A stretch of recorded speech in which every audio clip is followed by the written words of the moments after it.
আসসালামু আলাইকুম রহমতুল্লাহ। আউযু বিল্লাহি মিনাশ শাইতানির রাজিম। বিসমিল্লাহির রহমানির রহিম। আলহামদুলিল্লাহ সুম্মা আলহামদুলিল্লাহ।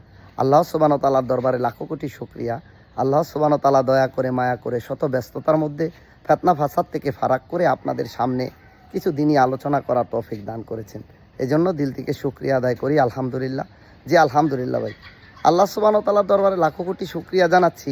দীর্ঘ কয়েকদিন বৃষ্টির পর এখন রৌদ্র উঠেছে আলহামদুলিল্লাহ। দেখেন মোটামুটি রৌদ্র উঠেছে, এতে মানুষের সুবিধা হচ্ছে। মানুষ কুরবানির পশু কেনার জন্য বিভিন্ন হাটে বাজারে যাচ্ছে এবং মানুষগুলো যারা গার্মেন্টস ফ্যাক্টরিতে বা বিভিন্ন জায়গায় চাকরি করে তারা দেশে যাওয়ার জন্য প্রস্তুতি নিচ্ছে, বিভিন্ন গ্রামে যাওয়ার জন্য প্রস্তুতি নিচ্ছে আলহামদুলিল্লাহ।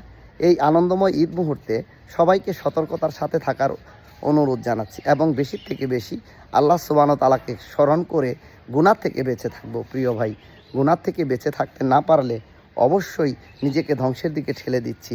একটা জিনিস মনে রাখবেন, গুনাহ থেকে বেঁচে থাকা হলো উত্তম বুজুর্গই। গুনাহ থেকে বেঁচে ইবাদত কম করে নেওয়ালাও যদি গুনাহ থেকে বেঁচে থাকতে পারে তাহলে তার জন্য আছে সফলতা।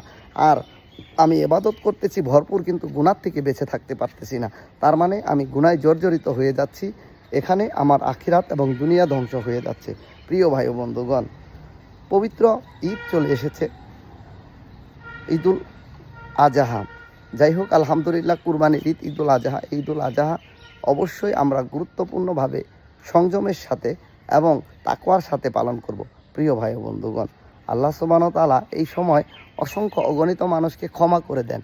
আমরা যেখানেই যাব এবাদত বন্দিগিগুলো, ফরজ এবাদতগুলো ছাড়ব না, নফল বেশি বেশি করার চেষ্টা করব এবং জিকির আজগার করার চেষ্টা করব, মানুষকে সহযোগিতা করব।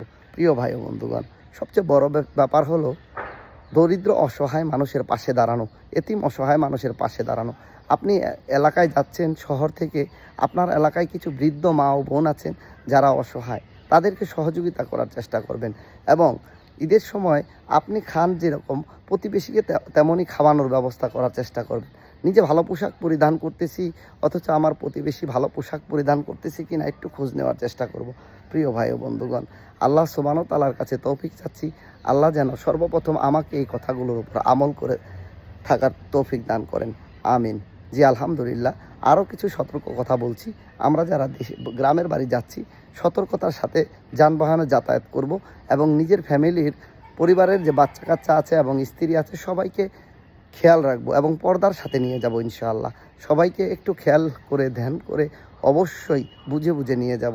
রাস্তায় অনেক প্রতারক চক্র আছে, প্রতারক চক্রের হাত থেকে আমরা রক্ষা পাওয়ার জন্য সতর্কতা অবলম্বন করব।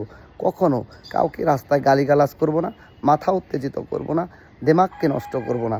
অনেক অনেক কথা বলবে, ধৈর্যের সাথে শুনতে হবে এবং ধৈর্যের সাথে সহ্য করে বাড়ির দিকে রওনা দিতে হবে।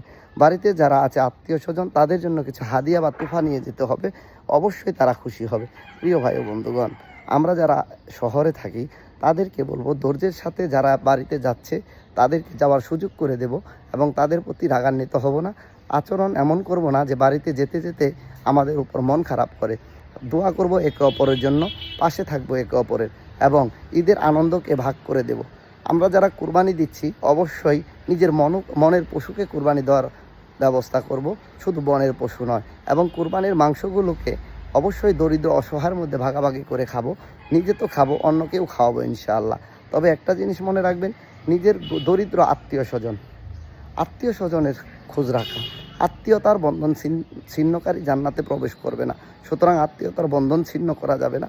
যাদের সাথে হয়তো একটু মনোমালিন্য আছে তাদের ডেকে ক্ষমা চেয়ে অবশ্যই ভালোবাসার বন্ধনে আবদ্ধ হব। আজকে এই পর্যন্তই, সামনে আরও কিছু কথা হবে ইনশাআল্লাহ। সবাইকে ঈদের অগ্রিম শুভেচ্ছা জানাচ্ছি। ঈদ মুবারক।